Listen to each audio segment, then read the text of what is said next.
Hello, everyone. Welcome to the live stream this evening. We have a lot to talk about, as I'm sure all of you can guess. Let me go through my list of things that I was supposed to say at the beginning here. Number one is I'm going to be featured this week, March 5th, on Thursday, on the Silicon Valley podcast, believe it or not. And that's a really cool podcast. It's under the Investors Podcast Network. That's Preston and what's the other gentleman's name? It's a great podcast. Preston, who else is the other? Someone tell me in the chat. Preston and the Swedish guy. Stig, how can I forget that? I'm a huge fan of Top Gear. That's right. So anyway, check that out this Thursday, March 5th. Number two is if you guys want to go and meet me in person at the Rick Rule conference at his symposium, that is July. You can go and sign up for that. We've got an affiliate link on our webpage, georgegammon.com. And check out the podcast. This audio will be ripped and put up on my podcast, The Rebel Capitalist Show. And if you guys have time, give me a review. That really helps the algorithm for iTunes. I think that's it. So let's get into the questions. If you guys have a question, you want to make sure that I see it, do a super chat, text, and Sebastian is on the line right now. He will text that to me in real time. And if you have a question just for the live chat stream, go ahead and start with question in capital letters. And, oh, shoot, I forgot to turn on the good mic. Oh, well, shoot. Sorry, guys. If this is the internal mic, I apologize. Can everyone hear me right now? See, Sebastian, how am I doing? Is this, I forgot to switch it to the good mic. Sounds fine. Sounds good. Matt, thank you. Anthony, thank you.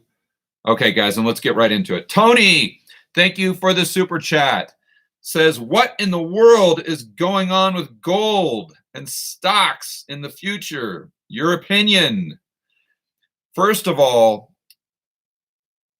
whenever we have a crash, which was basically what last week was, people sell everything. They need liquidity. And that happens to be gold. You look at what's happening in the world, and by every measure, gold should go up as well as the miners. But Eric had a very good quote, my buddy Eric from Macro Voices.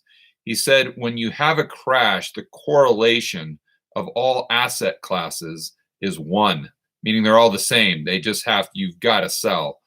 So that's what's going on with gold right now. But if you're a long-term bull, which I am, in the miners or in gold, I think it's a buying opportunity.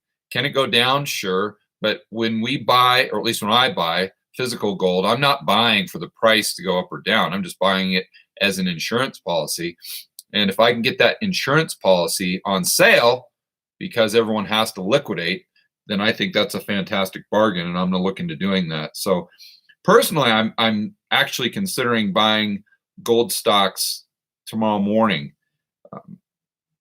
We'll see what happens. Actually, the juniors, because that's what the part of my portfolio that's allocated to speculation. Not sure what I'll do with that, but I'll let everyone know. Okay, going to the chat. Mike O asks, at these levels, what is your thought about investing on margin and scaling in? No. It's still not cheap. That's the problem. It can get cheap. And I'm doing a video tomorrow on how to invest for a recession or a crisis type situation. And I'm going to try to use the cerveza sickness, the word YouTube hates. I'm going to try to use that in the title and still not get demonetized, but we'll see. But I'm going to go over that specifically. And now that said, I think that there's stocks in other areas of the world that are cheap. And I'm actually considering buying that. One that I like a lot that I'm going to talk about tomorrow is Las Vegas Sands, because they're a casino. A lot of their revenue and even more of the profit is generated in Macau. And they've taken a big hit. They've taken such a hit, their dividend is over 5% right now. Not saying that I'm going to buy, but I'm definitely putting that on my watch list. And other things that could pay a good dividend, and maybe overseas that or specific to Asia, that have already taken a big hit. And those are kind of looking interesting right now. Everyone always accuses me of being this doom and gloom and a perma bear and all these things. But I need to remind them that, first of all, I've only been uploading videos to YouTube for what, 6 months, 5 months? How can I be a perma bear if I've just been bearish for 5 months? That doesn't make any sense. I also like to point out that in 2012, as most of you know, I went almost all in real estate in the United States. So it's not that I'm always bearish. It's that I'm bearish whenever the prices are really high. If prices are really low, then all of a sudden I'm bullish. So I think there could be some neat opportunities in the future as a result of what's going on with the cerveza sickness. But I'll be going over that in tomorrow's video. Bennett, thank you for the super chat. Says JP Morgan Chase credit card will not allow me to buy through Ampex silver and gold bullion. Thoughts on why that might be? There's so many moving parts right there, Bennett. What a lot of people don't understand is how credit card processing works on the back end, because most people have never been a merchant or had merchant terminals where they're swiping credit cards. I have. The last business I had, we would do sometimes over $1 million a month. In fact, always $1 million a month in revenue through credit cards. So it depends on the company you're trying to buy. Maybe they have a high chargeback rate. It could be something like that. I just don't know. And keep in mind, I haven't been in that world since 2012. So maybe things have changed dramatically since then. I have no idea. I'm just giving you that information based on my experience over 8 years now ago. So that might be, I don't know that there would be anything nefarious as far as they don't want you to buy gold or it's some kind of conspiracy. I think it's more so something, their risk management on the back end. Hey, Tony again asks, thank you for the super chat. Do you think there is going to be a housing crash soon with a large drop in housing costs? It all depends. If the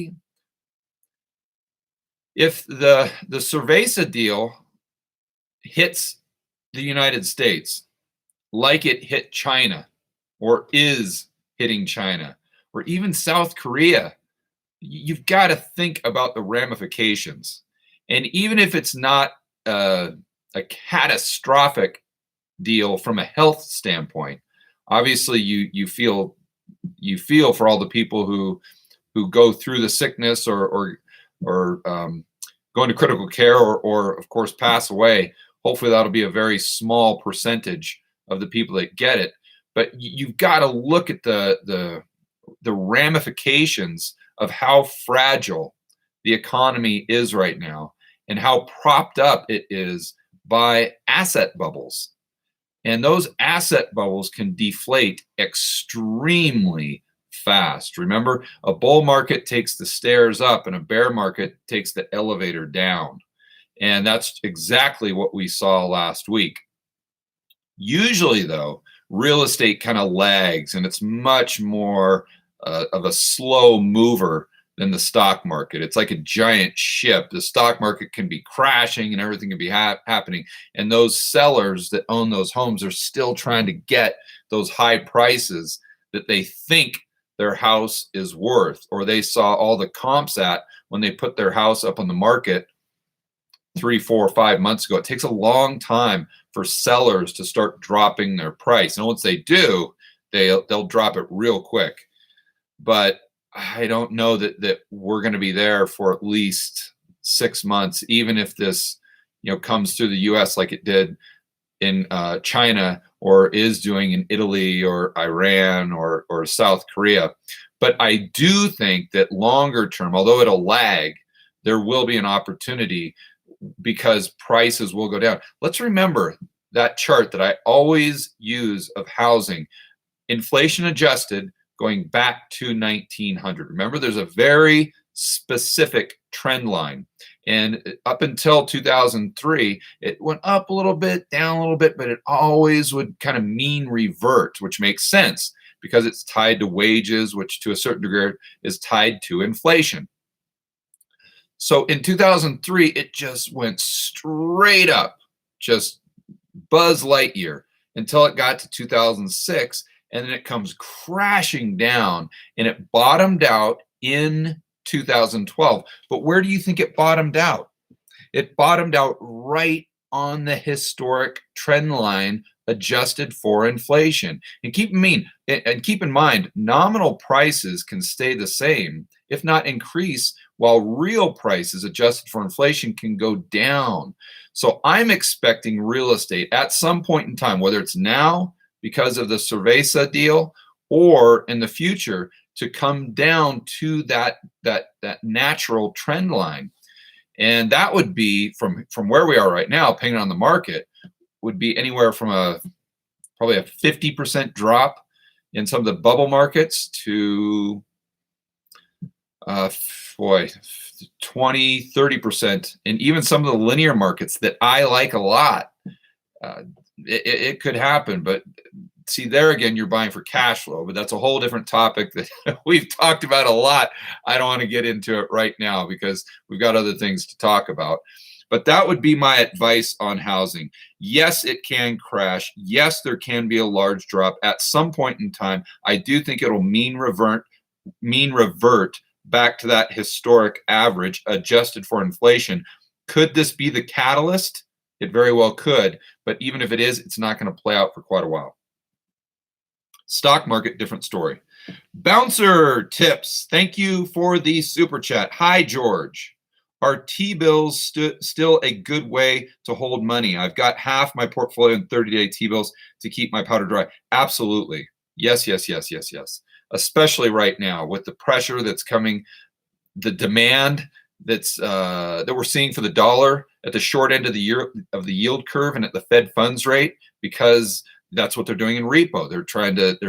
They're artificially suppressing that short-term rate, Fed funds, that they're supposed to have 100% control over. If that's going over your head, make sure that you watch the interview that I did with Jeff Snyder. I posted part 2 on Saturday, and that will really open your eyes as to how little control the Fed has over those interest rates. But my point is, if anything, they will most likely go down because there's more demand. That means that those T-bills that you'd be holding have a chance of appreciating. I would never, ever, ever buy a T-bill or a bond for that matter, just because I thought the price was going up, meaning the yield was going down.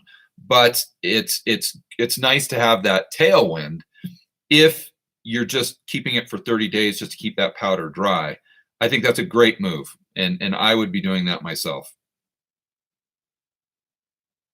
Caught up on the super chats. Let's go over to the live stream.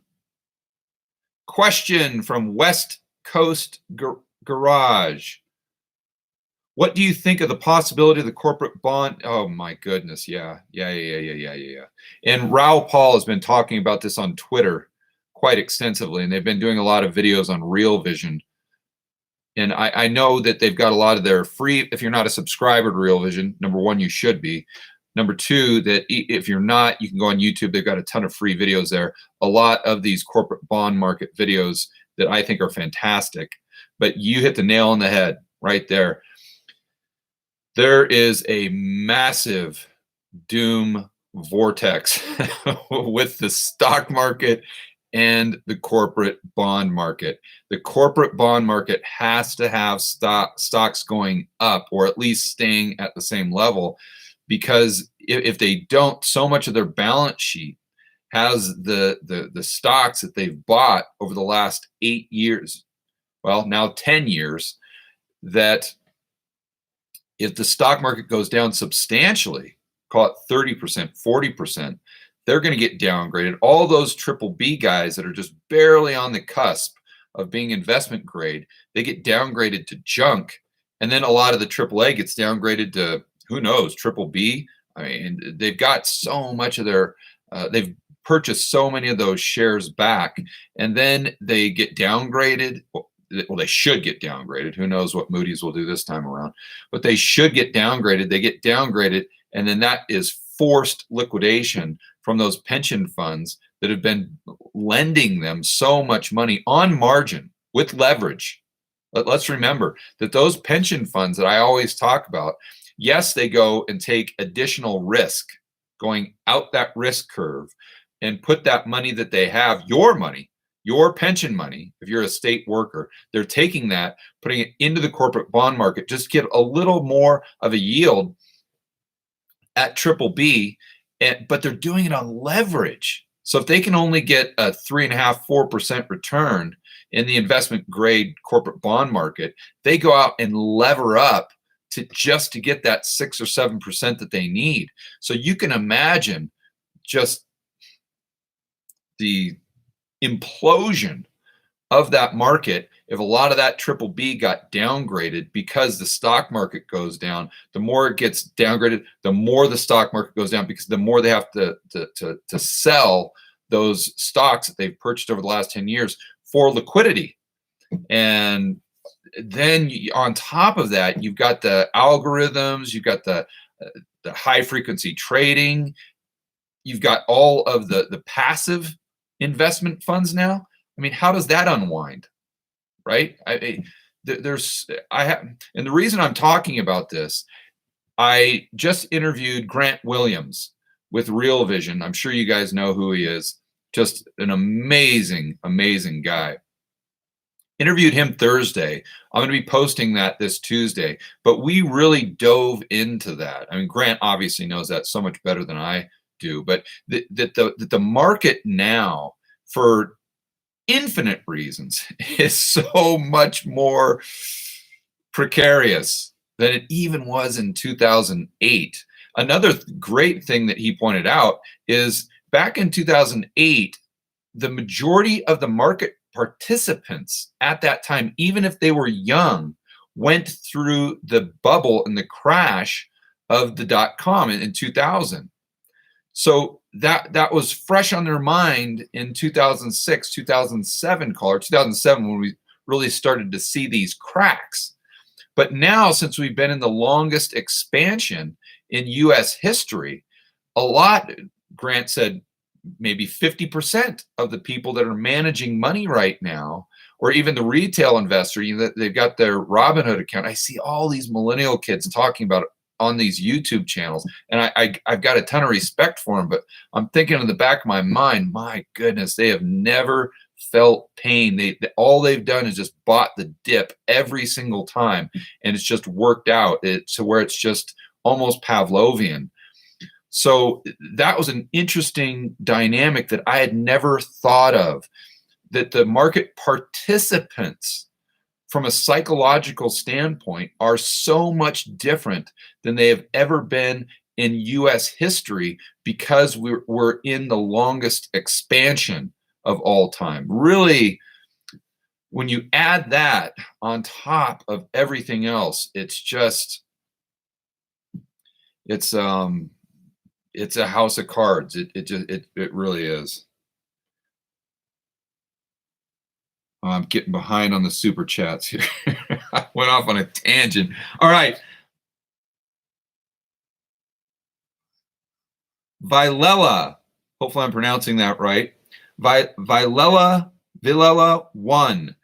Yeah, George, I get it. The system is broken. But what is the long-term solution? The long-term solution, in my opinion, is to have hard money. It's to fix the money supply. I mean, fixing it's a strong word. I think there's a strong argument for fractional reserve banking that would increase that money supply, but there would have to be a limit. That it's not fixed, but there'd have to be a limit on it. I think that's a better way of looking at it. And it could, if it's gold, if it's Bitcoin, if it's, I don't know, there's so many smarter people out there than I am that I'm sure could figure out the best way to limit the supply of currency growth. But that's the bottom line. And one thing that I find hard to understand for these people that present arguments on why that's completely impossible and would never work, and it always goes back to credit creation or the fact that in order for an economy to grow, it has to have more and more and more currency, which makes sense until you think about why are we creating more currency units instead of just dividing the currency units we already have. It achieves the exact same thing. You need more ways to trade your goods and services for another person or entity's goods and services. I get it. But it doesn't necessarily mean that we have to go from 10 to 20. Why can't we just take the 10 that we have and divide it by 10, just like a dollar from a dime or a Bitcoin to a Satoshi? I've yet to hear a good argument why we can't do that. I've heard many arguments, which I completely agree with, that if we did that, it would be catastrophic in the short term. I get it.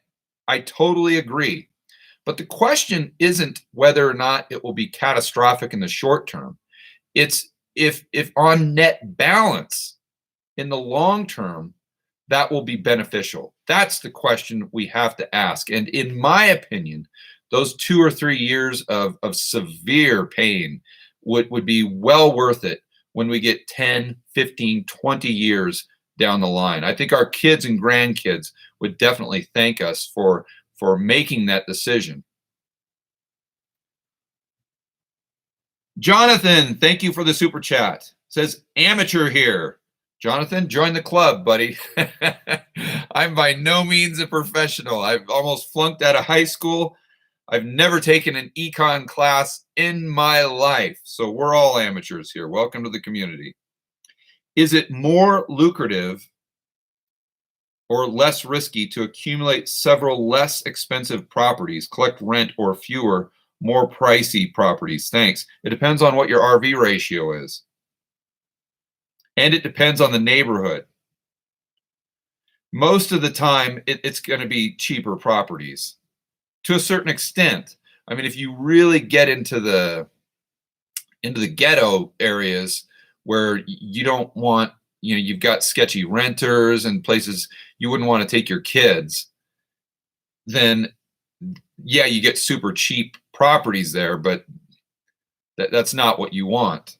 So there's a limit to that. I just really like going into a great neighborhood in a linear market where the renters that you want to be in your home, the people that you think are going to take care of your property, pay you rent on time, where do they want their kids to go to school? That's the question that I always start with, assuming that it's a linear market and I can get a good RV ratio. Then once you look at that, then look at a cheap property that's in that neighborhood and kind of go from there.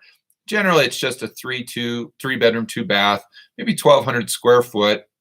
It's very modest, just a very nice place to live where a young family can raise their kids and be really happy with the decision that they've made to send their kid to a great school and keep them in that school district going into junior high and high school. That's why I have renters that are still in properties that I purchased in 2012.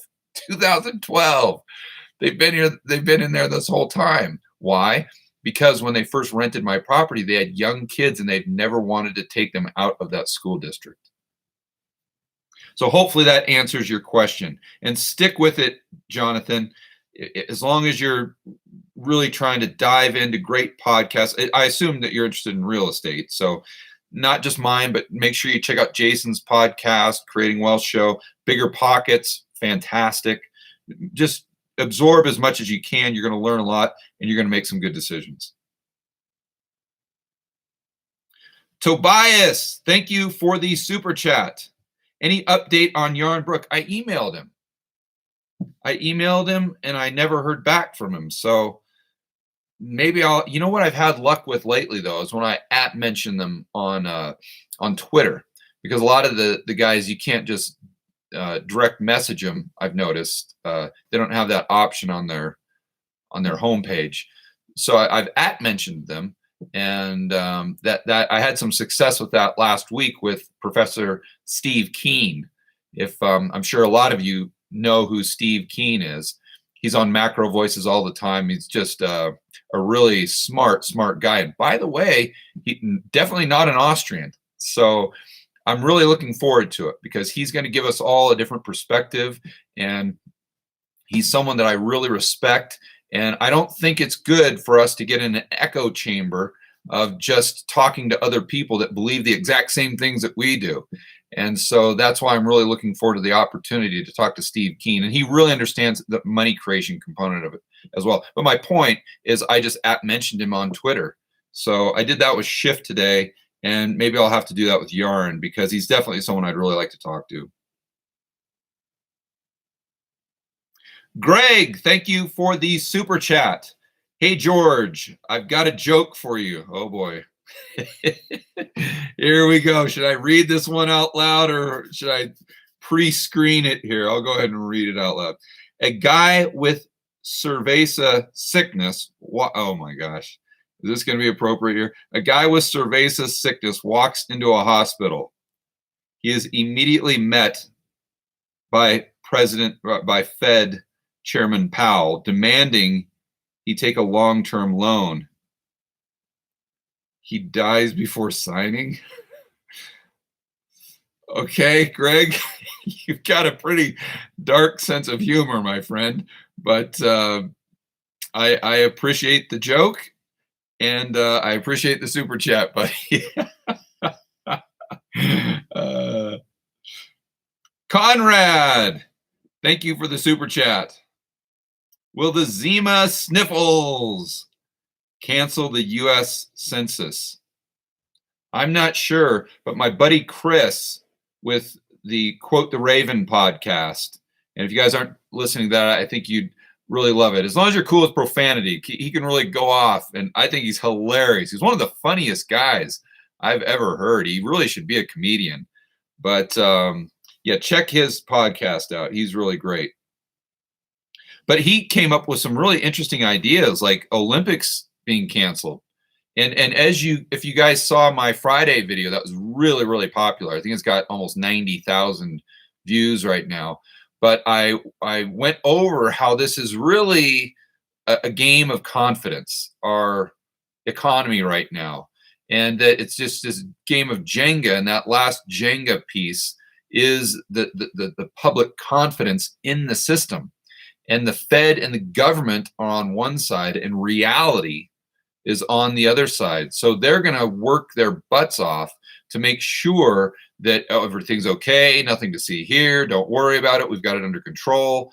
And then you got the other side where you're seeing all the stuff that that makes it seem a little more obvious that maybe it's not under control, and it not that it's going to be a Spanish flu type situation. I hope not, but it could get really bad. And regardless of how it gets from a health standpoint, as far as the death rate and whatnot, it's going to take a toll on the economy. That is for sure. I've really done a lot of research this weekend on supply chains in China, and I'm going to be doing a video on it this week, probably Friday.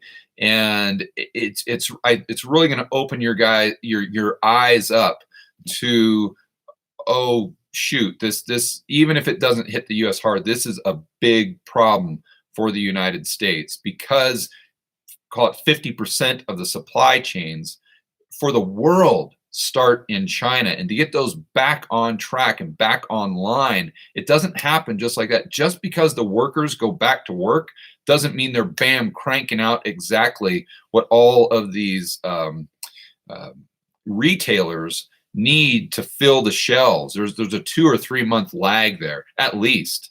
So I'll play that out in the video for you guys, but that's really something to think about.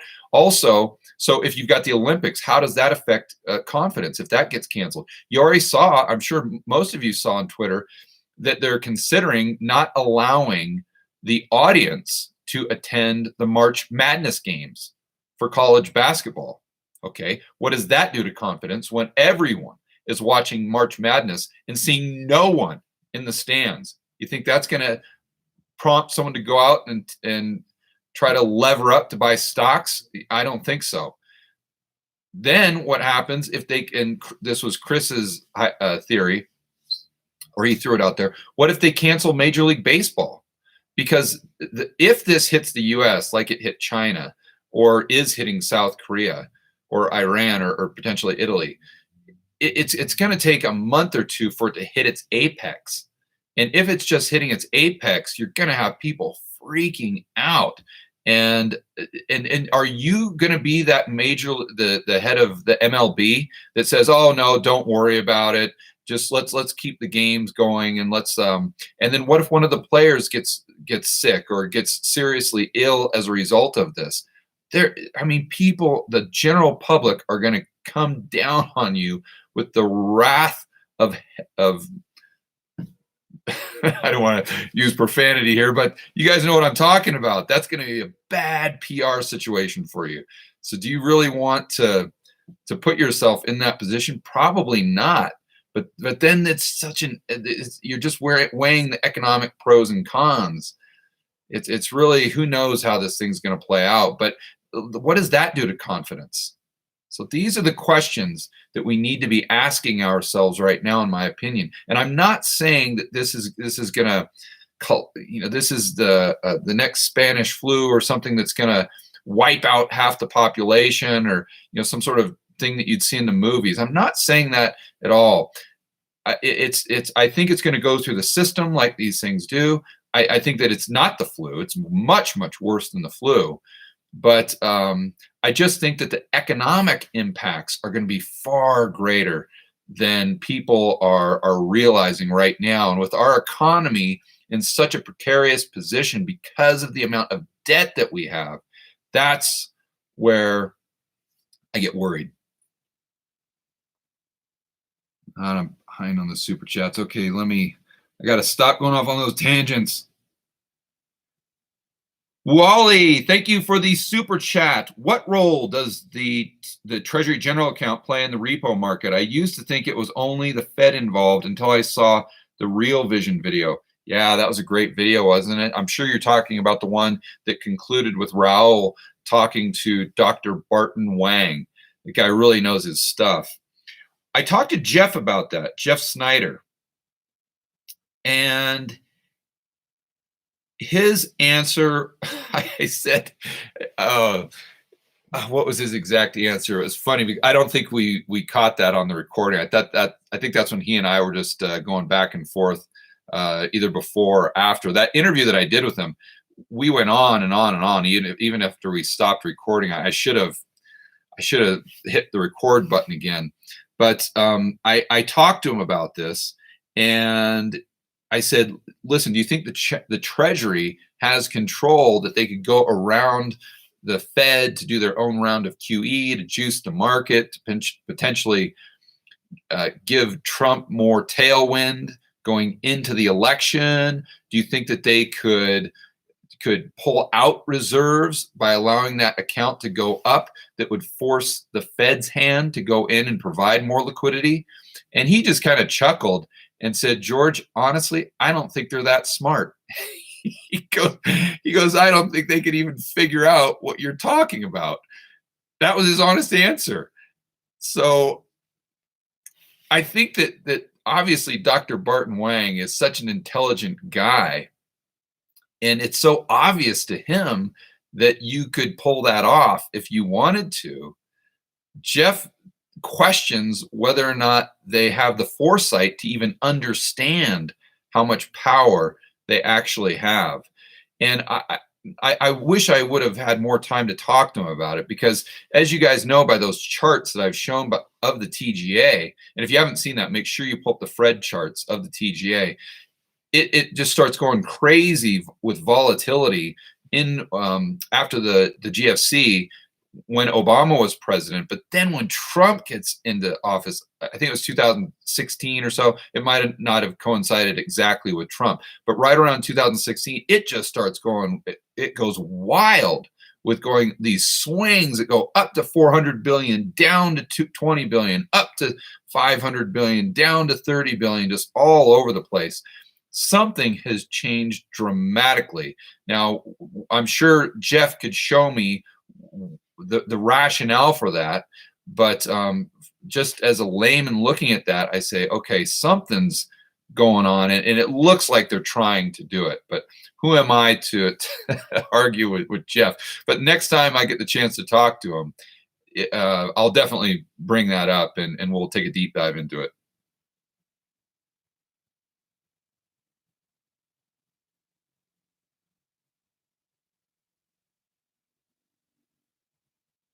Jagged Gent, thank you for the super chat. What is your opinion on Ripple, third largest crypto associated with banks? And have you heard of Triffin's Dilemma? Have I heard of Triffin's Dilemma? Come on. What are you talking about? Of course I have. Of course I have. I've used it in several videos. I haven't done a video exclusively on Triffin's Dilemma, which I probably should, because it's a really big deal. It goes back to Bretton Woods and going off the gold standard in 71. But yes, I've definitely heard of it. I know it well. What is my opinion of Ripple? It's my opinion, really, of any type of cryptocurrency, and that you have to compartmentalize it and understand why you're interested in buying it in the first place. To me, it is not an investment. And that doesn't mean that I don't like it, or that it won't, go up by 100 times, or that it's not the currency of the future. It just means that I don't think it's an investment, because I consider an investment to be something that pays me to own it. I don't think it's insurance, because it doesn't have a 5,000-year history, and I'm not going to personally put my I'm not going to put I'm not going to put my long-term financial freedom and bet it on something that's only been around for the last 10 years. I could be wrong. And if you think that I'm wrong, I'm not saying that you're not right, or that that's not an intelligent decision. It's just not for me. And I wouldn't suggest anyone do something that I wouldn't do myself. So I hope that makes sense. I just look at it as a speculation. And for me, that's maybe 10% of my portfolio. Right now, a lot less than that. But as I sell some real estate that's going on the market here in the next couple months, I'm definitely going to start allocating that, at least that 10% speculation. I'll keep you guys up to speed on what I buy, of course. But that's first of all, you got to understand why you're buying it. So then you say, okay, it's a speculation. So then you have to compare it to what your other opportunities are. Is it a better speculation than uranium? Is it a better speculation than the silver miners? Is it a better speculation than Bitcoin? Maybe. I just haven't done enough research on it to give you my opinion. And if it were me just having the broad overview of cryptocurrency right now, I'd probably start with Bitcoin. But that doesn't mean that I wouldn't get multiple cryptos, as long as they're in that speculation bucket and I understood and I had a specific game plan as to why I was actually buying them.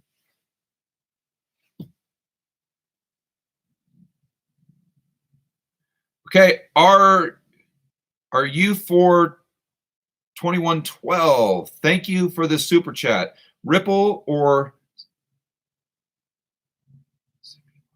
Simular I'm not sure if that's another crypto. Will provide the liquidity, but still be a limit of how many are created. Well, that's good. You definitely wouldn't want to get, or at least I wouldn't want to consider a cryptocurrency where that it didn't have a limit. I mean, that's just as bad as fiat. So,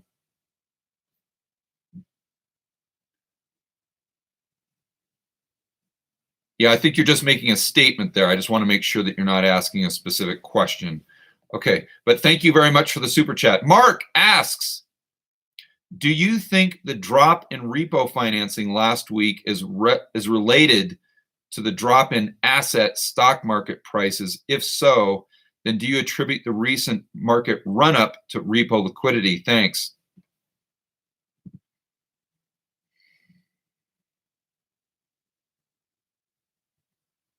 This is a very good question, Mark.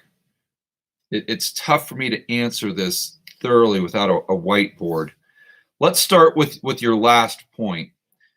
Do I think that the current run up in the market prior to last week was a result of the additional liquidity going into the repo market? Let us be very clear on that, because as you guys probably know from watching the interview I did with Jeff Snyder, we don't know if that additional liquidity is actually going into the repo market. We can assume, because the interest rates are not at 10% like they spiked up to, but we don't know for sure. And I didn't even know that talking to Jeff Snyder. I always assumed that the numbers that I was using in my videos, that I was getting from the New York Fed's website. I'm sure you guys know exactly what I'm talking about, where they'd say they give the nightly numbers of the repos and the reverse repos, how much they did in treasuries, how much they did in mortgage-backed securities. And I always thought that's what they were, that those were the transactions that were actually happening in the repo market. That's not true.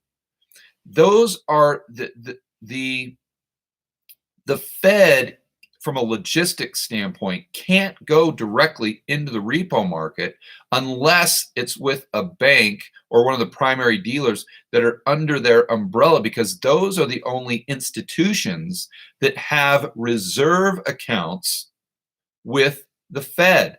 A hedge fund, as an example, doesn't have a reserve account with the Fed.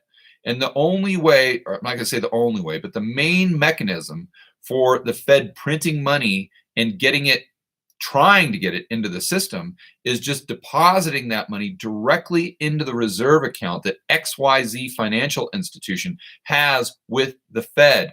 So the only way for them to try to get liquidity into the repo market is to print up that money and do that transaction with the primary dealers. Now, are they the ones that need liquidity? Maybe, maybe not. But what we're seeing on the New York Fed's website is the transactions between the Fed and the primary dealers. Now, to Jeff's point, what they do with that money, who knows? We don't know. And like he said, the repo market is just like Vegas, in the sense what happens in the repo market stays in the repo market. And we really have no way, at least in real time, of seeing what is going on. We can only assume that some of that liquidity is getting into the repo market because the interest rates themselves have obviously gone down. We can see, then the next question becomes, if that liquidity that went to the primary dealers, if that did drive up the stock market, why? Did it drive up the stock market because of the increased liquidity? Or did it drive up the stock market from a psychological standpoint? Was it Pavlovian? I think the market participants have been so preconditioned to just assume that when the Fed's balance sheet increases, the market goes up. It becomes kind of a self-fulfilling prophecy. So I think we really need to start asking ourselves the question of why. Just because the Fed prints money and creates all these additional reserves. Is that money, is the market, the stock market, going up as a result of those reserves somehow, or excess reserves, somehow creating more liquidity going into the market, or is it psychological? Why is it doing it? Not just the fact that it is doing it.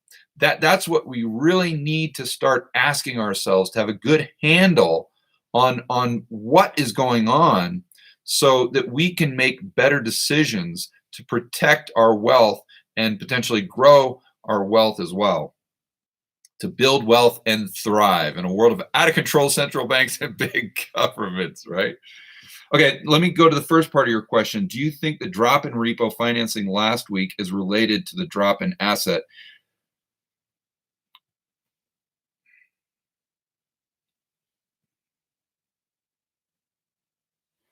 I would have to really think that through, Mark, because you've got interest rates on the long bonds going way down. That means the price is going up. That means that the people or the entities that are holding those bonds as collateral, they have bonds that are worth more. So let's say they have 100 bonds, to make the math easy, and those bonds are worth 2-3 weeks ago, let's say they're worth $1,000. Well, now they're worth 1,500, let's say, or 2,000. Obviously I'm not using exact numbers, but I'm just trying to make the math easy. So instead of going into the repo market now with $1,000 worth of collateral, now they can go in with $2,000 worth of collateral, not because they have more bonds, but because the face value of those bonds increased by the interest rates going down. But there's going to be a lot more demand for those bonds because of what is happening in the stock market. Therefore, there would be more collateral that would be sucked up into the system. But then if there's more collateral that's sucked up into the system, then they'd potentially have more on their balance sheet to put into the repo market to get cash to put into the stock market or the FX market or wherever they thought they could get a better return. I guess my answer, Mark, is that I can't tell you definitively I think it's doing this. I think there's 3, 4, 5 moving parts that you've got to think through and weigh the probabilities of each one actually happening, and then bouncing that up against any type of data that you can find. As an example, where you're taking the Fed's balance sheet and cross-referencing that exactly with the stock market and see if there's any correlation there. That's really where I'd start to answer that question. My point is I just want to make sure you're thinking about it correctly, because it's not an easy question. It's a very nuanced question. And in order to answer it correctly, you've got to really take a deep dive. John, thank you for the super chat. Most of my wealth is in silver miners. I am down 50% in my stock. The scenario in 2008 for this miner crash and made huge returns. Can we see a repeat? We absolutely 100% can, John. But this is why I encourage people to only speculate with 10% of your portfolio, because especially these miners, they're massively volatile, and it very well can happen, but there's a possibility that it may not.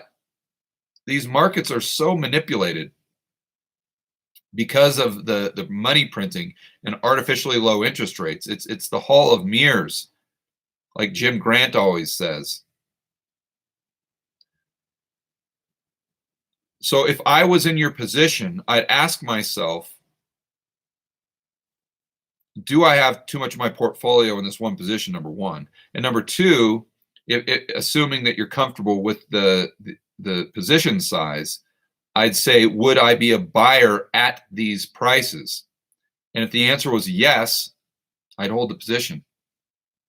If the answer was no, then I'd sell it. But I'd make sure that I was thinking about it. I would be owning this for a 5-year time horizon. I wouldn't be too much worried about the price. If 100% of my portfolio was in it, then I'd definitely be worried about the price. But that goes back to what I've said many times before on this live stream, and you guys know well. So I think that's yes, it can happen. And my advice to you would be check your portfolio allocation and then ask yourself if you would buy at this price, assuming you didn't own anything. And that kind of answers the question as to whether or not you'd buy or sell. Alexander, thank you for the super chat. I've heard quite a bit of chatter around downward silver and gold price manipulation. Can you comment on this? And would you consider making it a video? My comment on that is I think the price is manipulated up and down. I don't know that there's any conspiracy from the central banks or the powers that be to keep the price artificially low. I just think that there's traders at JP Morgan or Goldman Sachs, Deutsche, you name it, that are just trying to figure out how they can increase their P&L. And if they have to manipulate the market and do something shady, whether it's pushing the gold price up or down, they're going to do it. And that's my opinion on it. I haven't taken a deep dive. I'm just taking a lot of what I've heard from really smart guys on Real Vision Macro Voices. One guy that's always on Chris's podcast, Quote the Raven, is Bill Fleckenstein. And he's very opinionated and he really knows that side of the market well. So I'd encourage that you go to Chris's podcast and just do a search for the episodes with Bill. Listen to those. I think he can give you a lot better insight than I can. And it's a good back and forth because Chris, I think, believes that the markets are manipulated down. Bill believes that they're just manipulated in both directions because that's what traders do. I would tend to side with Bill. As far as doing a video on it, maybe, for sure. I'm not going to do it this week because I've already got the videos planned out, but it definitely could be a topic in the future, for sure. Alex, thank you for the super chat. Is it better to jump into first family house mortgage now in Tampa area, or is it better to keep renting for the moment, hoping the recession and real estate price drop, interest rates lower?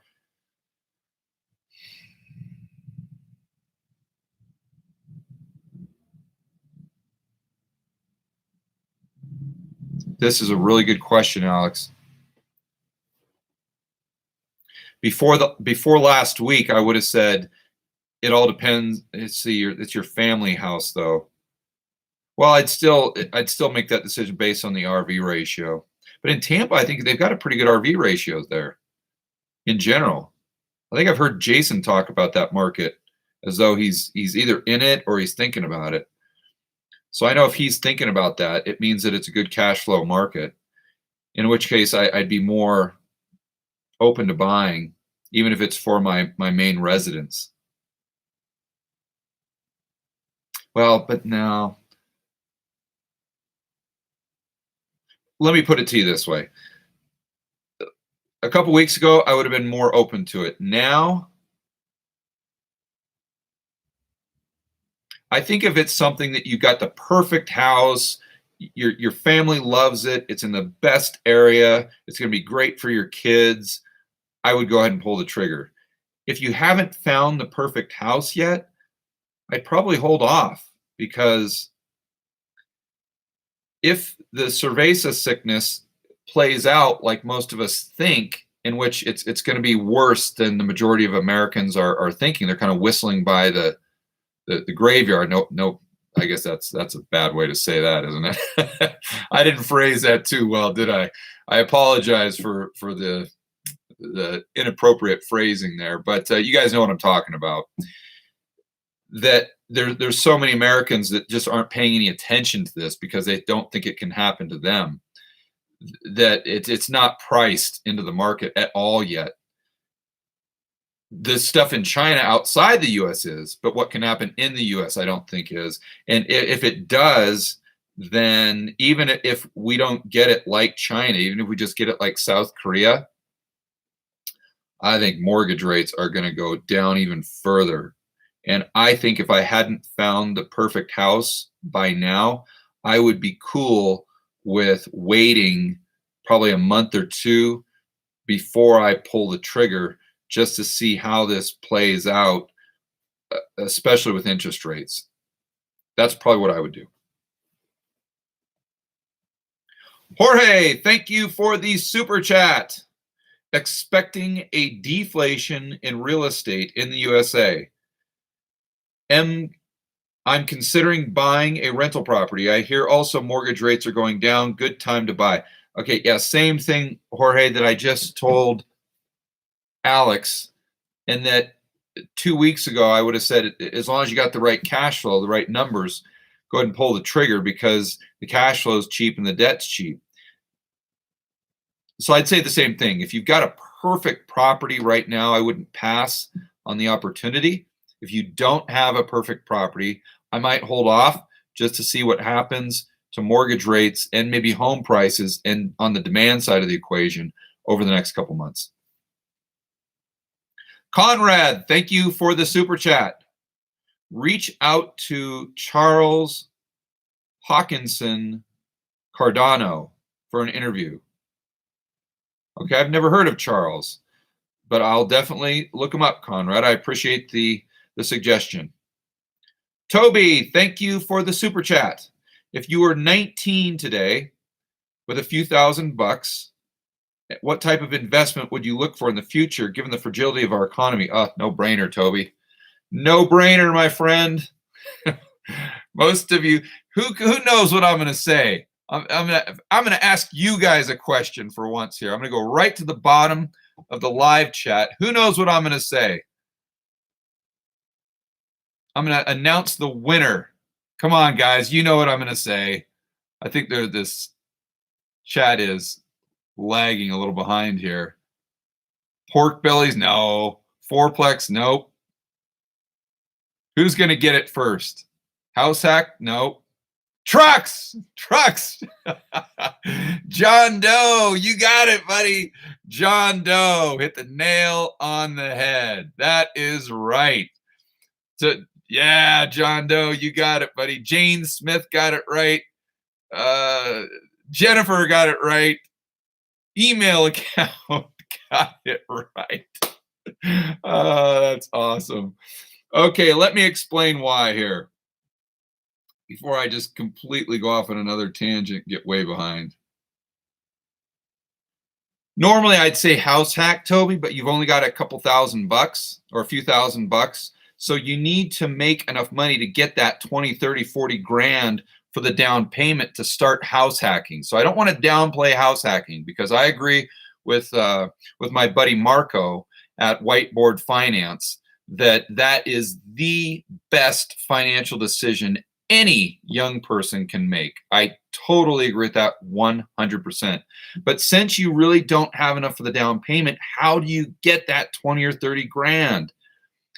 If I was in your position, I would go out, I would go on Craigslist. You guys know what I like. I love the Ford trucks, 94 to 2002, the gas from 94 to 97, the diesels from 95 to 2002 because they had the 7.3 Power Stroke.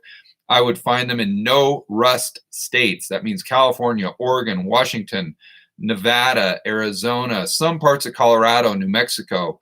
And I would get them on Craigslist. You get them super cheap where they're a little dirty, a little roughed up. And then I would take them back home. I'd clean them up. I'd polish them. I'd take the most amazing pictures you can possibly imagine. I'd make sure the sun was right, the shadows. I'd write the copy for the ad to where you just could not resist buying that. And then I would put it up on eBay. So what are you doing? It's an arbitrage, basically. You're buying in a local market where there's very few buyers, and you're selling in a national market where there's a tremendous amount of buyers, especially on the East Coast, that don't have any supply of what you have. Why? Because those trucks are rusted out. They don't exist on the East Coast. And there's a lot of those guys that love those trucks, especially the OBS style Fords. That's the original body style, kind of that more square. And it doesn't matter if you got a standard cab, crew cab, extended cab. They love them all. If you can get a crew cab, like a crew cab long bed, whew, that's the holy grail, and you're going to crush it on that. And when I say crush it, what am I talking about? I've bought in 460s, which are the gas motor in California, that nobody wants them out there because gas is so expensive. So they can't give them away in California. I've literally bought 460s for $4 or $5 grand, put 1,000, 2,000 into them to clean them up. So I'm in them for 6, 7 grand. I've sold them on eBay for 14, 15 grand all day long. And I don't even do a buy it now. I don't mess with that. All I do is the 1 week no reserve. Whatever the highest bid is, boom, there's my buyer. And so you're moving it. You got that rotation of capital, and you're turning that capital over more and more, especially now that we're potentially going into a recession and all these asset bubbles around. I would be doing that non-stop. And you're going to have a lot of these older folks that have the retirement in the stock market. If the stock market crashes, they're going to need liquidity. What's the first thing they're going to sell? They're going to sell their diesel pickup truck that they own outright. This could be a huge opportunity. And if you know what you're doing, and I should do a video on this because it's such a neat way to make money. And it's not just trucks. I want to make sure that I'm clear. Take trucks and apply it to anything. It can be baseball cards. It can be sneakers. It can be anything that you know well. And you know what the real price is that you can get from a private party, talk them down, get a great rate, and flip it at a national level and pocket the spread. That's a great side hustle, especially for a young person. And the great thing about it, Toby, is that the process of doing these trucks is the exact same process that I use today to make hundreds of thousands of dollars in real estate. It's the same thing. You're buying an asset cheap. You're making your money on the buy side. You're fixing it up. You're managing people. You're managing contractors. And then you're selling it retail at a huge markup. And you're pocketing the spread. It's the exact same process. So how neat would it be for you to make a quick 20 or 30 grand doing this? And while you're getting an education that will help propel you into a really potentially cool career as a real estate investor. No downside to it right now at all. And for those of you who are looking for a store of value and you want an alternative or maybe something in addition to gold or potentially silver, look at these diesel trucks. If you can get them with under 100,000 miles, there is no way they will be worth less in 5 or 10 years than they're worth now. No chance. Because it's like Bitcoin. It's like anything else. They're not making any more of it. They're never, ever, ever going to make another 1997 Ford crew cab stick with under 100 grand. Never make it. That you're never going to get more of those. There's only going to be less of them. So there you go. Alex, thank you for the super chat. How do those below poverty line with no assets benefit from the coming great wealth transfer? There's not much you can do other than make sure that you're learning a skill. I mean, we've got so much education at our fingertips right now that's just free of charge. I mean, a lot of the videos that I do, if I don't really understand something completely, and I'm like, how does that work again? I mean, I'll go on Khan Academy. I'll go Real Vision, obviously Macro Voices. I'll try to just go to YouTube and see if I can see a really good video on it just to solidify my thinking. Now it's a little different because I'm in a position, fortunately, where I have opportunity to talk to all the people, that all these really, really smart people like Jeff Snyder. And I just ask him the questions directly. And I'm really asking him the questions that I want to know, just on a personal level. But I'd start there, Alex, really educating yourself for free. Then if you've got a little money, maybe just buy some silver coins, maybe some gold coins.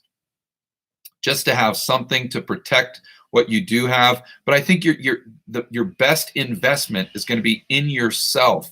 Why is that? We've got to remember, guys, that our consumption, our level of consumption, is not a result of currency. And we as Americans especially have a really hard time with this. We associate consumption with currency. No, our ability to consume is a direct equivalent to our ability to produce. We have to produce in order to consume. So instead of trying to find what I can buy that will go up in value to increase my level of consumption, although that's great, I like to first start with how can I produce more? How can I produce more in order to consume more? And the neat thing about today's day and age is that you can educate yourself on a topic that you really enjoy, whether that's gardening, whether it's macro, who knows what it is. And there's people out there that really want that information and will really connect with you on a personal level. And you can figure out a way to somehow side hustle that. This YouTube channel is obviously a fantastic example of that. I've never taken an econ class in my life, ever. I almost flunked out of high school. I was a terrible student. But since 2012, I have been obsessed with macro, as you guys can tell. And I obsess on a level that most of you probably can't even understand. Obsessed on an unhealthy level, I would admit.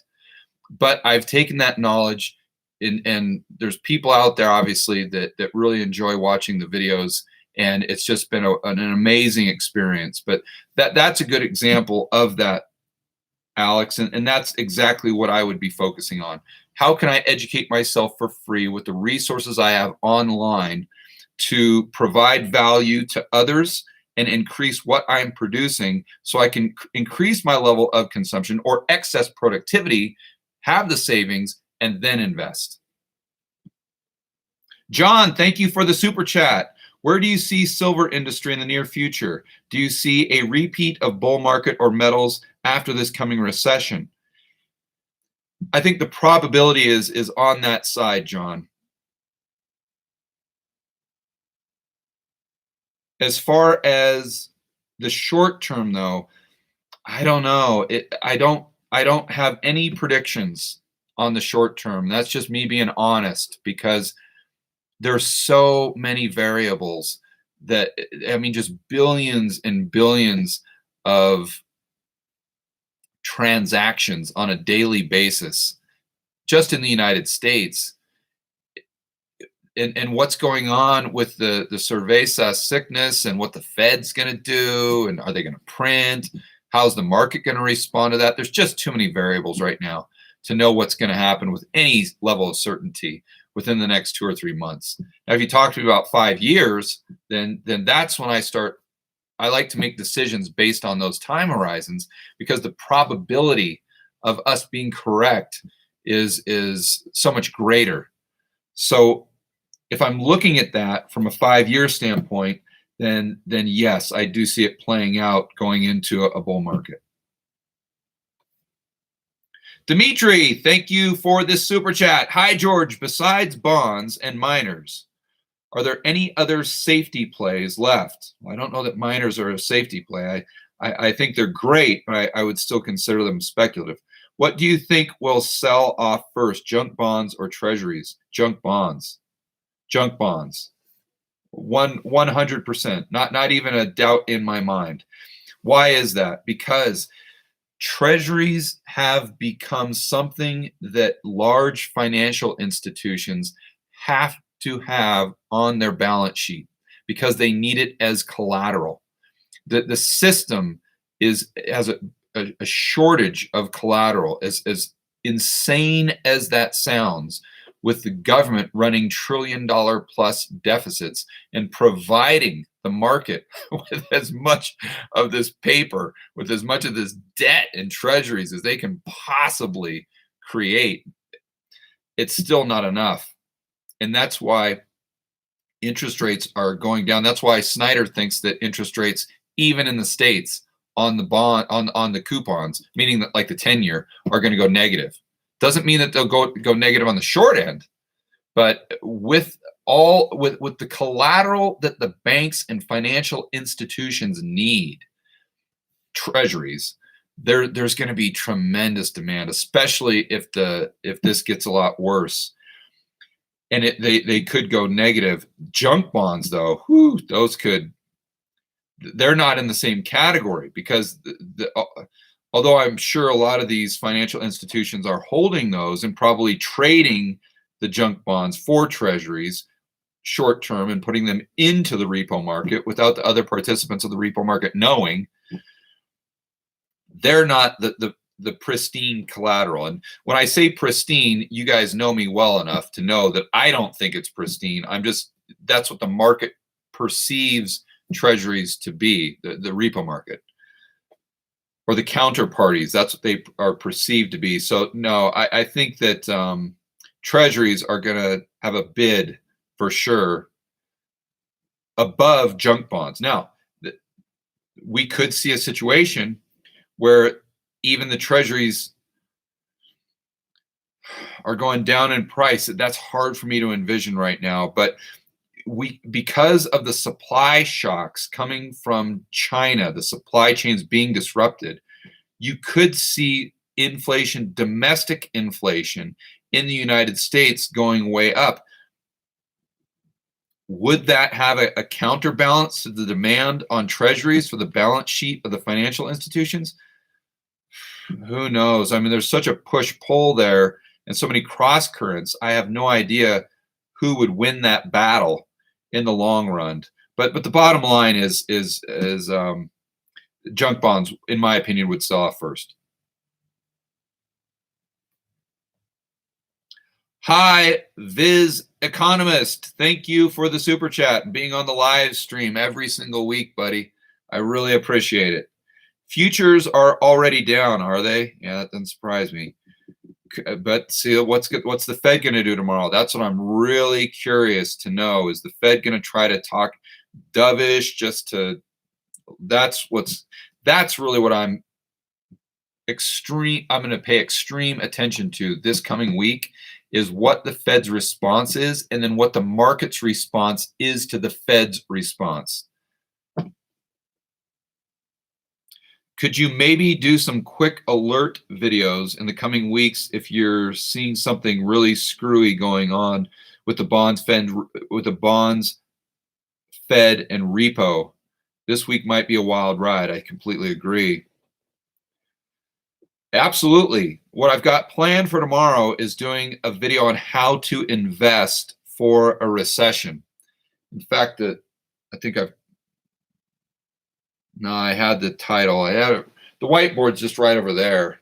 Obviously, I can't turn the computer screen around, or I'd show you guys. I can't see it because the lights are in my face, or I could tell you the exact title. But it's something like coronavirus investing, how to build wealth in a crisis. I think that's it. So that gives you an idea of what I'm talking about tomorrow. On Wednesday, and I'm going to be featuring clips from my discussion with Grant Williams in the whiteboard video tomorrow. So you guys are really going to love it. Wednesday, I think probably I'll bring this up on Friday's video, where I talk about how the Chinese supply chain disruptions will most likely affect the U.S. economy. I'll probably go into that then, my friend. So probably be this week. If not, I'm sure I'll get into it next week. Miguel, thank you for the super chat. You got jokes, George. Funny guy, really funny. Okay, I don't know if you're referring to the joke that I read of that guy that was kind of dark, or the jokes I do on or try to do. I don't know that I'm that funny, but honestly, guys, when I'm up there just drawing that stuff, and I draw all this stuff on the whiteboard, that's all my handwriting. I do that at each step, and then we shoot the step when I get done drawing it. Honestly, I don't really think of that stuff in advance. While I'm drawing it, I'm like, oh, you know, what would illustrate this better is if I had a stick figure of Trump here holding a sign saying, "I love negative interest rates," or something like that. I'm really just kind of winging it, to be honest with you. So I just try to make it as fun as I can. I know it's really dry stuff at the end of the day, and I just try to give it some sort of color, and just it's really I just try to communicate exactly what's on my mind, really. And you guys are taking a deep dive into just what I'm thinking that day. That's really what those whiteboard videos are about. So, and that's how I see it. I'm fascinated with markets, but when I see the ridiculousness of it, I can't help but just smile and say, "Are you kidding me? How this whole thing is a joke, right?" So anyway, that's some insight as to the process. And thank you for saying that, Miguel. I appreciate you guys are enjoying the color that we add to the videos. Stacy, thank you for the super chat. I own a building with one apartment making $600 per month. Okay, very cool. I can build it into 4 apartments for 210 grand. So I'm assuming you're building onto that, making 2,800 a month, monthly payment on a common would be about 1,700 a month. Is it worth the hassle?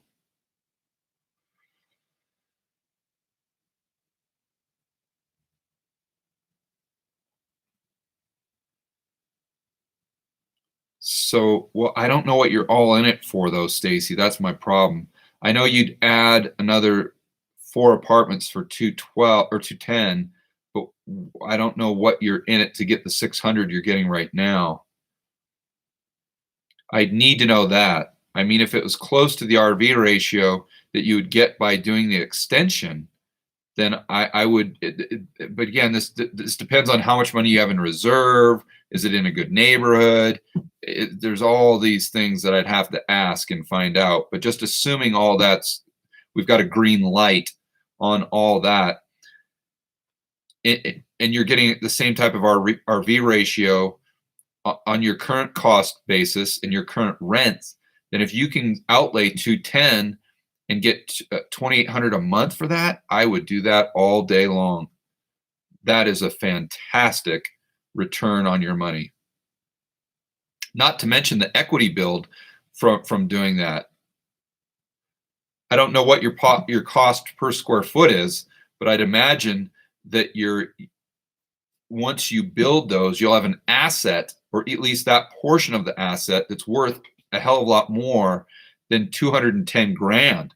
So you're increasing your net worth, you're increasing the value of the assets on your balance sheet that you can leverage, plus you're getting a great return with the cash flow. If all other lights were green, to me, Stacy, that would be a no-brainer.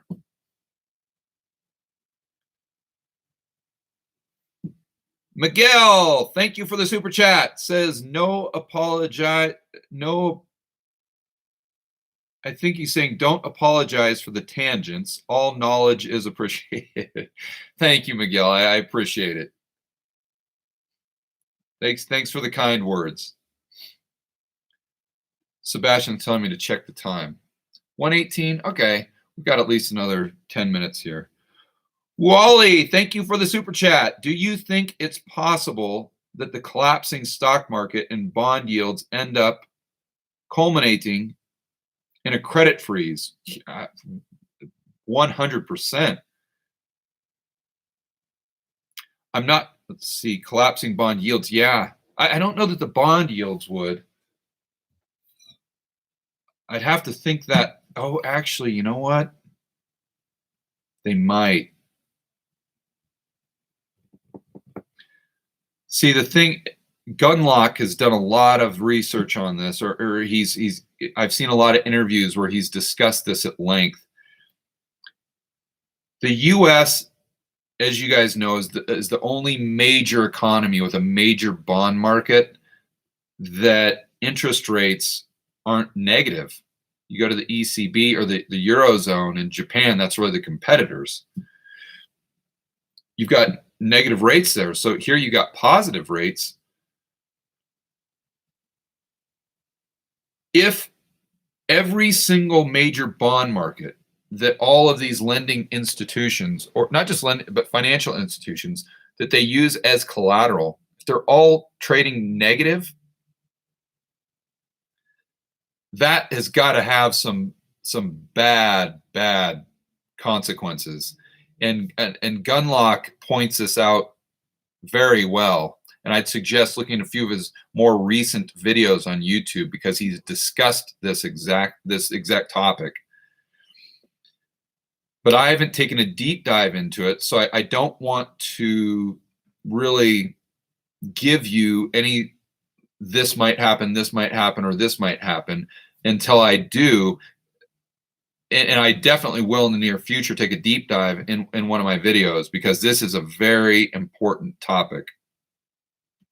As far as the stock market collapsing, 100%, 100%, because that stock market collapse could trigger the corporate bond market collapse. Oh my gosh, if that just goes no bid, and if all that debt gets downgraded, that could affect that could affect the bank's liquidity right there. And then if somehow the Fed loses control over the short end, as we know they can. Jeff has pointed out in all of his awesome charts that I used on Friday. He pointed out there's no debating whether or not the Fed can lose control of the Fed funds rate. And that would everything would freeze. So I got to get to the next question. I want to make sure I'm moving on here, Wally, to give you my best thorough answer that yes, I think the stock market could freeze the credit markets. And I'm not sure that bond yields would, but if the bond yields go negative in the United States, so they're negative everywhere, I think that could have a knock-on effect that could lead to a same type of outcome. But I'm just not sure exactly how that would potentially play out. Dimitri, thank you for the super chat. Precious metals and miners. Investors are patient. Yep. Though bunch of people, tough bunch of people. We will survive this and we'll prosper. Yeah, I agree, Dimitri. But I think it's much easier to do that if you're not 100% into precious metals or 100% into anything. I just don't think that's a good move. I'm not saying you are, but I know a lot of guys and gals are just 100% gold or precious metals or miners, and I don't think that's the right move. I think, but it's definitely like a mandatory part of every person's portfolio because we're all in it for the long run. Damon, thank you for the super chat. How long before the later sickness is a huge disruption for the global economy? I already think it is. Did any of you guys see the manufacturing numbers for China? Oh my gosh, they just, as you would expect, dropped right off a cliff. The supply and these supply chains have a lag. We've got to understand that. We're not going to see the major consequences of China being on lockdown for at least another 2 or 3 months. And I don't see how it doesn't affect the global economy. Does it take it into recession? I think that nothing is a certainty, but I think that if I'm betting on that right now, I would say the probability is definitely on the side of it taking the whole global economy into recession. Let's not forget that the U.S., as far as interest rates, is the cleanest dirty shirt in the hamper, and we're only at 150 basis points. How does the ECB combat a recession? How does the Bank of Japan do that. I mean, what are they going to go down 5 basis points? 10 basis, 15 basis points? Is that really going to move the needle?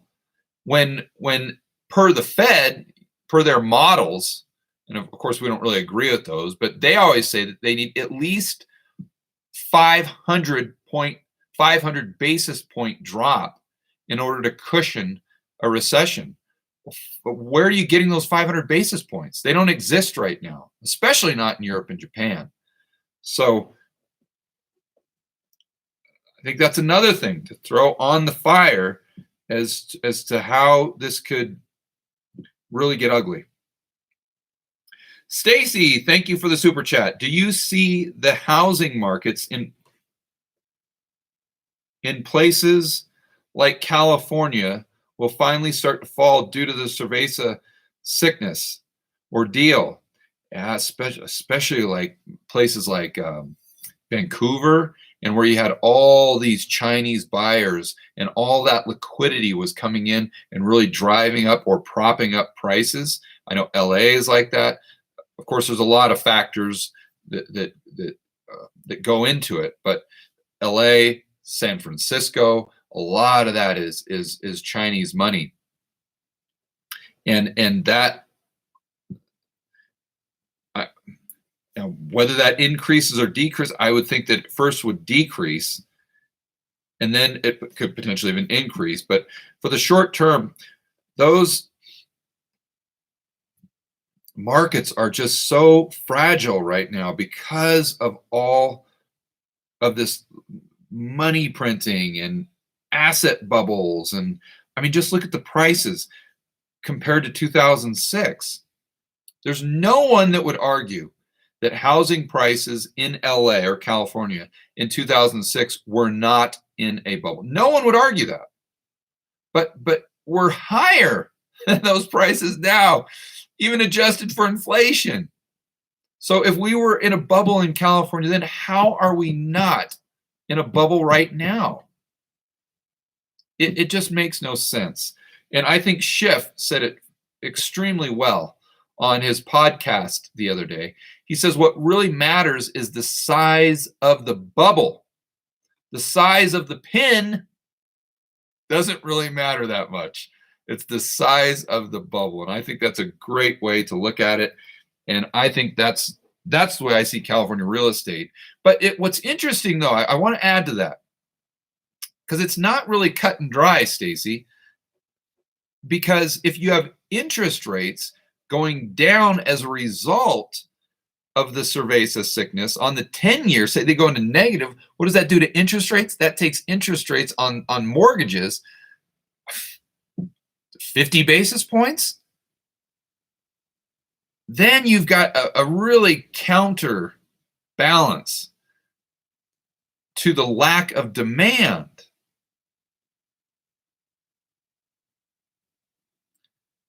So as I think this through out loud, I don't know.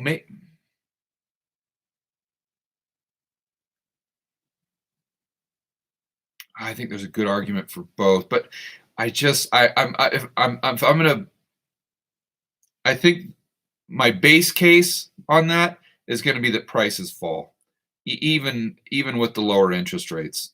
That's going to be my base case. I could see an argument for both, a legit argument for both, but I would side with that. Yeah. Hi, Viz Economist. Thank you for the super chat. Maybe touch on what buying SDOW, SQQQ, inverse, 3X, and TVIX will do in a crash. It's what I'm in, and it did amazing last week. Maybe good fit for recession video. I'm not sure. I'm assuming that you're talking about the like a VIX, a way to play the VIX, go long volatility. So assuming that that's what you're talking about, because I don't know all these ticker symbols. As you guys know, I'm more of a macro guy, but I'm going to assume that's volatility.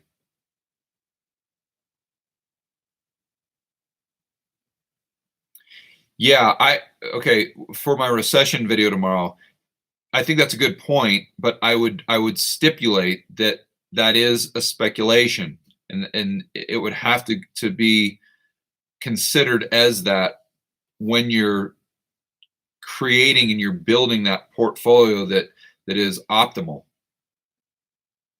So, but I appreciate the suggestion, and I think that that's a good point. If I can fit it in there, the problem, to be honest with you guys, it's really hard to get as much content into like even a 20-minute video. It's really hard, and I get kind of frustrated sometimes, even with myself, because I feel as though I kind of just skim right over the top of the surface of a really important detail, and I just like, man, I really need to explain that better because it just feels like I'm taking this 30,000-foot level approach to it just to present the topic in 20 minutes, and even to get it that low, let alone 10 minutes or something like that. So it's this balancing act that I'm always doing as to how far I can really dive into how thorough I can be with each video while keeping it at even 10 or even 20 minutes is way too long if you look at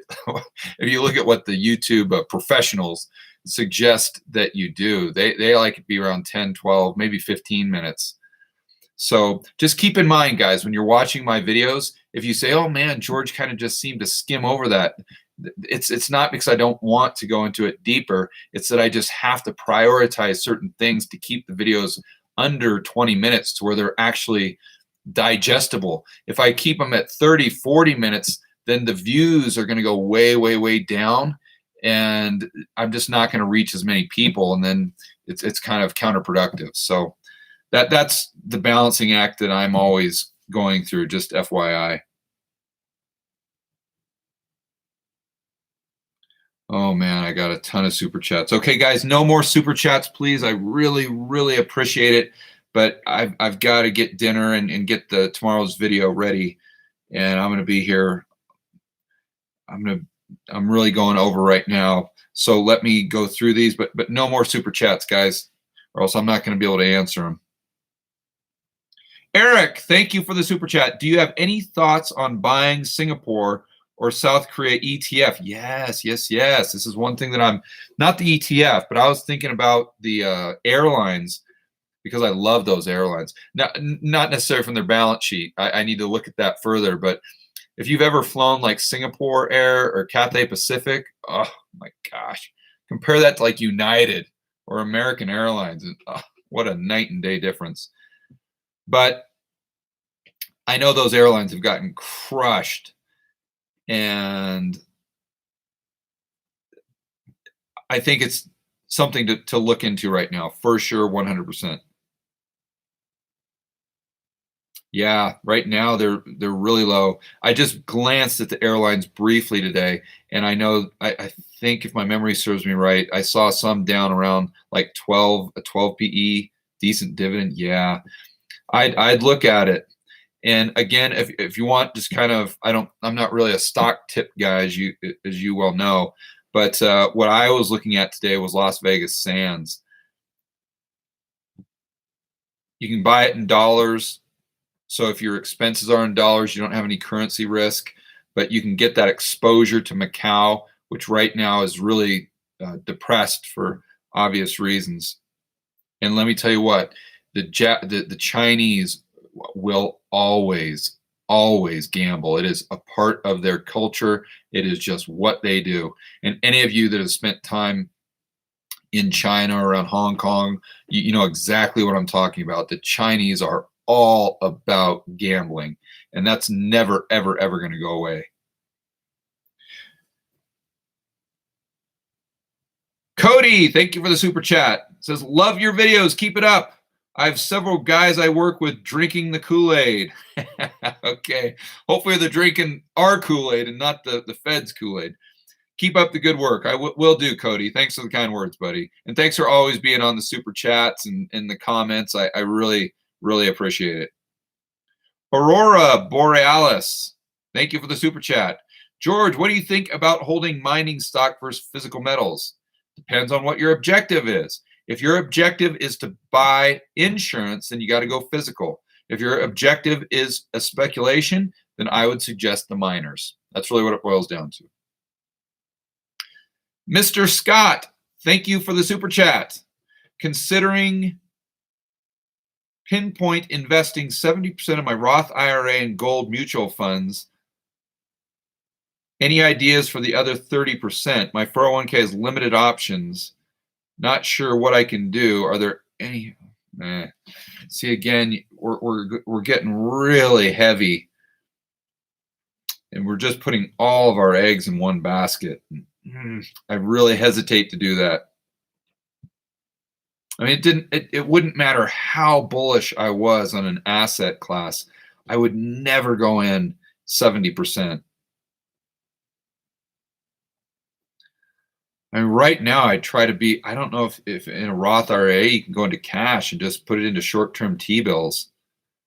I would try to do that with at least some of it, just to keep some powder dry.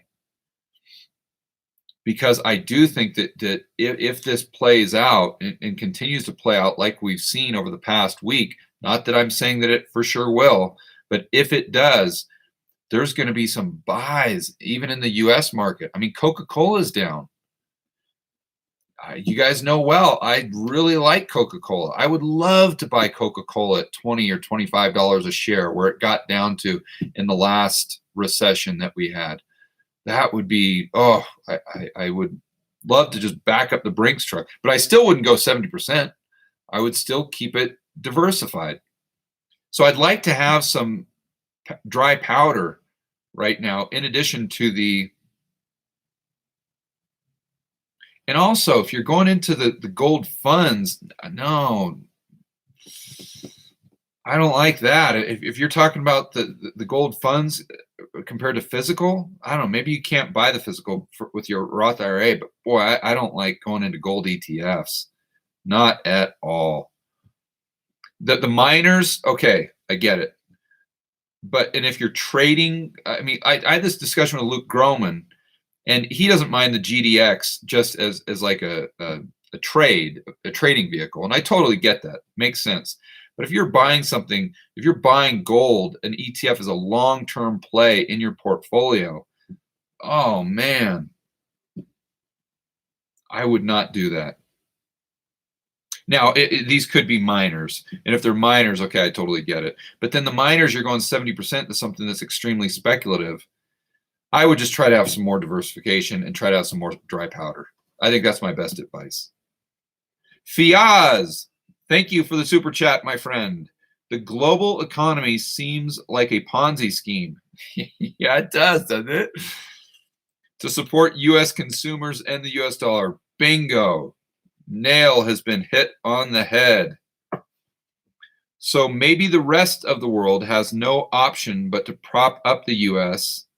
as they also lose their long-term savings. Yeah, because so much of it is denominated in dollars. And then also keep in mind, to add to that, so much of the worldwide debt, not just sovereign debt, but also corporate debt outside of the United States, is denominated in dollars. So that props up, that goes back to Brent Johnson's dollar milkshake theory. There's a lot of cross currents, like everything, guys, but there's so much tailwind right now for the US dollar. And but then again, it goes back to what the Fed is going to do this week, and what type of balance sheet bazooka are they going to come out with if the cerveza sickness gets bad. What's going through my mind right now is, even if they do a garden variety, it sounds crazy to say that now, version of QE, where it's all just what Snyder would say, an asset swap on the Fed's balance sheet with the primary dealer banks. It's an asset swap, meaning just treasuries for reserves. Then how does that get out into the real economy? It most likely won't. But if they do that just to support the market, and if the market still goes down, if the market has had enough and says, I don't care about the money printing. I don't care about the QE. I don't care about any of these stupid acronyms that you Federal Reserve PhDs come up with. The market's still going down. Then what does the Fed do? Well, we know the only thing they can do is print money and lower interest rates. And if they're at the zero bound, it's MMT. MMT to the rescue. Then the question becomes, what does that do to the dollar? That's why this is just such a fascinating three-dimensional puzzle that we always play. And it's like this Rubik's Cube.